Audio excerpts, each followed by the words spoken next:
ఈ వీడియో చూసాక మా అమ్మ చీపర్ గట్ట తిరిగేయడం ఖాయం. నిన్న సండే కదా, మనమైతే నిన్న ఒక డెసిషన్ తీసుకున్నాం, ఇంట్లో ఉండి హోమ్ వర్కౌట్స్ చేద్దామని. అందుకని చెప్పి నాకు ఇంట్లో ఓన్లీ ప్రోటీన్ ఫుడ్ పెట్టని చెప్పేసి మా అమ్మకి చెప్పేదేదో కొంచెం కరెక్ట్ గా చెప్పిండే బాగుండు. కానీ మనం వాళ్ళ చెప్పంగా ఇంక నుంచి అయ్యగారు టీలు కాఫీలు జంక్ ఫుడ్ స్ట్రీట్ ఫుడ్ ఇలాంటివి ఏం తినడు, ఓన్లీ ప్రోటీనే. ఈ డైలాగ్ మా అమ్మ రియాక్షన్. ఇంకా చక్కగా నా కోసం ఈ రోజు మా అమ్మ సపరేట్ గా ఎగ్ పన్నీర్ కర్రీ చేసి వెళ్ళింది. ఇంకా మధ్యాహ్నం తిందామని చెప్పేసి కిచెన్ లోకి వెళ్ళా. కిచెన్ లో మనకి మ్యాగీ కనిపించింది. ఇంకా మనం ఆగుతామా, ఇంకా ప్రోటీన్ ఫుడ్ బొక్క అనుకొని వెంటనే మ్యాగీ చేసేసుకున్నా.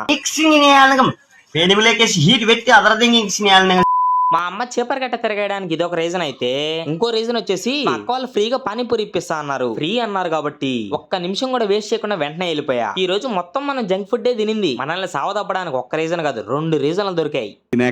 దొరికింది మనకు దొరికింది. అయినా ఇంటికి వెళ్ళిన తర్వాత ఏం జరుగుతుందో ఏం కాదు